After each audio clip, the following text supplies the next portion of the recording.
Chuck. They left the doctor's office with paperwork folded neatly in his arms, the staples biting into the top like tiny teeth. Adjustment period, the psychiatrist had said.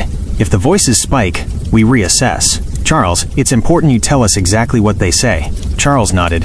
I will. Liar, the voice whispered as they stood. You don't want them to take us away, do you, Chuck? As if they could. In the elevator, Ellen squeezed his hand. Hey, are you okay? Yeah, he said. Just tired. Liar, the voice said once more. The pharmacy smelled like disinfectant and misery. Ellen held his hand again while they waited. Her thumb brushed circles into his knuckles, a silent reassurance she'd perfected over the last year. He loved that it worked. He loved her for staying. The voices have been louder lately. More confident, less like thoughts and more like instructions. The clerk called him up and slid the medication across the counter. Same dosage for the first week, then double. Ellen leaned in. Any side effects we should watch out for? Night terrors. Heightened paranoia. Charles let out a small laugh. Already there. The clerk smiled politely. Even strangers know you're broken, but we'll fix you, the voice murmured. Dinner was almost normal. The neighbor Mark was over and being his high-energy self. Mark leaned back in his chair, beer in hand. Smells great in here, Ellen. Charles, you've got to just relax sometimes. Hear me? Loosen up a little, Charles smiled. I'll try. He talks to you like a kid, the voice hissed angrily. You hear that, Chuck? It hissed again, then started cackling as it mocked Charles. Dinner was finally ready. Mark took a bite and nodded theatrically. Okay, I take it back. This is actually horrible. Ellen forced a smile. Then Mark chuckled. At least someone in this house married up. The silence was immediate. Mark blinked. Oh, I'm kidding. That was dumb. I didn't mean. It's fine, Ellen said quickly. Too quickly. Charles watched her jaw tighten. No, it's not fine. Say something now. He cleared his throat. Mark, you should probably think before you talk. Mark raised his hands. You're right. I'm sorry, really, that was too far. I've always been told I can't read a room to save my life. He started to laugh it off, giving Ellen and Charles quick apologetic glances. Not sorry enough, the voice whispered harshly. You'll fix what he broke. The rest of the evening passed quietly and politely. When Mark left, Ellen let out a breath she'd been holding. He's an idiot, she said as if she resurfaced from being underwater. Yeah, but he means well, Charles replied. Are you going to let an idiot disrespect her? You're a weak man, Chuck, weak man. The voice hissed in his ear so deeply he could almost feel the breath of it cascading around him. Later, Charles stood alone in the kitchen, staring at the dark backyard beyond the glass. He's laughing about it now using a more upset tone. Men like that don't stop. You have to make him stop. No, Charles whispered. He said sorry. Of course he did, but he didn't mean it. He knows you won't do anything. You have to make him understand. His phone buzzed. Mark, asterisk. Seriously, man, that was my bad. I hate to ask, but can we just forget about it? The voice laughed softly. Invite him back. Do it now. And make him, Charles typed slowly. Hey man, let's just talk about it. Oh, and I forgot to give you back your hedge trimmers. Come grab them real quick. Good boy, Chuck. The voice had never sounded so happy. Yeah, that'll work. I'll be back over in a minute. The backyard smelled of damp earth. Mark had let himself in through the backyard gate. Man, I appreciate you wanting to talk, Mark said, then noticed the grim and tired look on Charles's face. Tomorrow would have been fine if now isn't a good time. It's okay, Charles replied. I was already outside. Now, do it now. Before he runs. I really didn't mean anything earlier, Mark said. I'm bad with jokes. You messed up, Mark. You know that, right? Charles said, taking a step forward. Mark frowned. I said I was sorry. He doesn't understand. Make him now. Now, Chuck. Charles stepped closer slowly. Mark laughed nervously. Hey, what's going on, Charles? I just need you to understand something. Charles's grip tightened over the handles of the hedge clippers. Now, Chuck. Kill him now. The quiet afterward felt horribly wrong. Charles knelt in the dirt next to the now covered hole he dug, lungs burning with each inhale, hands painted with blood and dirt. Yet the voices themselves, were quiet now. Thank you, he whispered. Nothing answered. The voices were gone. He washed his hands until they stung, then crawled into bed like nothing had happened. Ellen stirred. Hey, are you okay? Yeah, he said too fast. She turned toward him. You were gone for a while. I couldn't sleep. She studied his face. Were the voices bad? He didn't answer. That's okay, she said gently. You don't have to talk. Just breathe with me. His leg bounced under the blanket. You're home. she continued softly. "You took your meds. Nothing bad happened." "You don't know that," he muttered, staring off at the window. She paused, then smiled. "You're right. But I'm here." The silence stretched, then she sighed, the tension easing from her shoulders. "Chuck, let's just go to sleep." The sentence hit him with the most electric chill running up his spine. His legs stopped completely. "What did you call me?" "What?" "You called me Chuck." "Oh, I," she said. He stared at her, shaking. Why did you call me that, Ellen?" She hesitated. Then she leaned back with a smirk, her concern draining away, replaced by something lighter.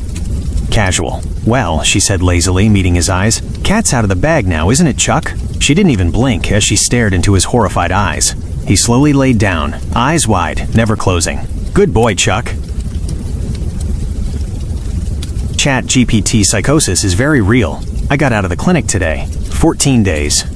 Grippy socks, plastic mattress, group therapy rooms that smelled like disinfectant and stale coffee. I'm writing this now because my sister is asleep on the couch and I don't want to be alone with my thoughts yet, and I had to let it out somewhere. Just not ChatGPT again. A few months ago I moved into my first apartment. I'd never lived alone before, only at home or in a dorm with paper-thin walls. The first week was fine. Family helped me move. Friends stopped by. My sister stayed for a few nights, but after she left, things started to feel off. Every morning, my front door was unlocked. I have OCD. Locking the door isn't a casual thing for me, it's a ritual. Turn the deadbolt until it clicks. Tug the handle. Unlock. Lock again. Repeat until my chest loosens.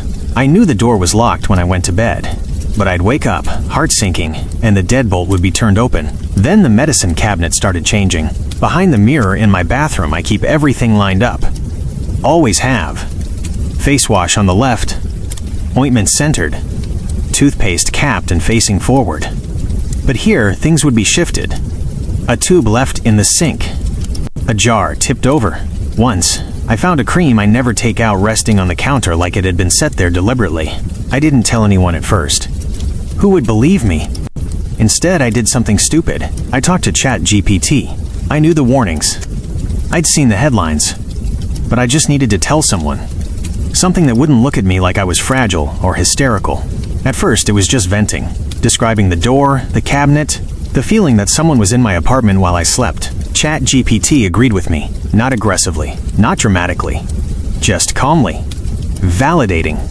Suggesting possibilities. Asking clarifying questions. When I asked what I could do to know for sure, it suggested something simple. Put tape across the door frame.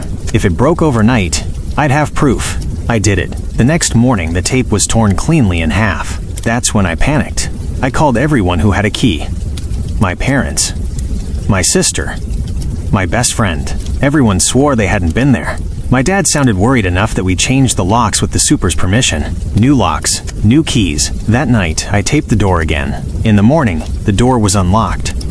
The tape was broken. I went back to ChatGPT. It suggested possibilities like the super, an old master key, maybe even carbon monoxide exposure causing me to do it myself without remembering. That scared me more than the idea of an intruder, but the cabinet thing didn't fit. Why would I reorganize my bathroom in my sleep? So I bought cameras. I hid one outside near the stairwell, stuck beside a vending machine. The hallway lights dimmed at night, more than I expected, but the camera still caught motion. Around 2:30 a.m., I watched the footage and saw my door slowly open.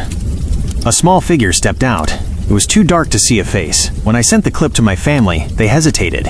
My mom finally said it looked like me leaving the apartment. That was the moment something in me cracked. I went back to ChatGPT. It agreed the footage was unclear. Suggested more cameras. Inside this time, so I put one facing the front door, one in the bathroom, angled toward the mirror cabinet. That night I didn't really sleep. I lay in bed, laptop open, whispering theories into the glow of the screen. Every creak, every hum of the building was terrifying. ChatGPT responded calmly, logically, reassuringly. It told me to stay grounded, to call 911 if I was certain someone was inside. To comply if confronted. Around 2 a.m. I heard movement, a soft scuttling sound from the bathroom. I froze under the covers and typed frantically. ChatGPT told me to stay calm, to breathe, to assess. I looked toward my bedroom door. There was a man standing there, small, pale. His eyes looked wrong in a way I still can't describe. Scruffy hair like he hadn't slept in weeks. When I screamed, he rushed over. Not violently, not aggressively. He sat beside my bed like he belonged there. He spoke softly, told me not to be afraid. Told me he came from the mirror. I was hysterical, sobbing, barely able to breathe. He stroked my hair like I was a child. Said he hadn't meant to scare me. That he'd been careful. That he always left things almost the same. I told him I had cameras. That I'd caught him. That he'd go to jail. His expression changed. ChatGPT told me it would be best to comply. I don't remember everything clearly after that. I remember him guiding me to my laptop. I remember my hands shaking as I deleted the footage. The internal feeds, the external clips. I remember him tucking me back into bed afterward, pulling the covers up, telling me to sleep. When my breathing was more steady and my eyes were shut as tight as they could be, he finally left. It sounded like he walked right out the front door. When I checked later, the camera outside was gone. The police came around 4 a.m. after a neighbor reported screaming. I told them everything. I showed them the ChatGPT conversations. They searched the apartment. Found nothing. No footage. No cameras. No signs of forced entry.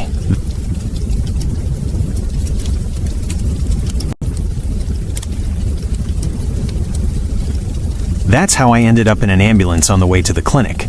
I was saying crazy things. I think I threatened to end my life if someone wouldn't believe me. They told me it was stress, a manic psychotic episode triggered by isolation, that my fears had been reinforced by an AI designed to agree with users. I adjusted my meds. I listened. I accepted the explanation. I was discharged today. Tonight, my sister is sleeping in the living room. I went into the bathroom to grab an extra tube of toothpaste. Behind the mirror, the wooden backing inside the cabinet is warped, like just slightly askew. Not enough to notice at first glance, but enough that it doesn't sit flush. I closed the cabinet hard and didn't brush my teeth. I'm trying to believe what they told me. I can't keep noticing every little detail of anything that isn't 100% perfect. Nothing had happened, nothing was going to happen. That there is no one living inside my walls. No one living inside a mirror dimension who could escape and come into my home. But I've stopped taping the door. I don't want to know anymore. Filing cabinet. My dad has been hiding a missing poster of me from 2 decades ago. I was looking for my birth certificate to renew my passport when I found it. It was tucked at the very bottom of a locked filing cabinet, hidden under decades of tax returns and old property deeds. The paper was yellowed and brittle, but the face staring back was unmistakable. It was me at 5 years old, wearing a red sweater I don't remember owning. The text at the top read "Missing" in bold black letters, followed by a description of a girl who disappeared from a town 3 states over in 2001. The name on the flyer wasn't mine, though. It said Elena, a name I haven't heard once in the 20 years I've lived as Sarah. I've lived with my father in this same house since I was a kid. He told me my mother died in a car accident when I was a toddler, and that we moved here to start over. But seeing that poster made my stomach drop because of the memories I've always tried to dismiss. I have these flashes of a house with a wraparound porch and a dog named Buster. I always assumed I'd just seen those things on a TV show or dreamed them up because I wanted a bigger family. I looked at the contact number on the poster and felt a cold chill wash over me. It wasn't a police station. It was a private landline. I sat on the floor of the office and realized that every photo of me before the age of 5 is missing from our family albums. Then, I heard the garage door open. My father is home early. I didn't have time to lock the cabinet, and I can hear his heavy footsteps coming straight toward the office door. The way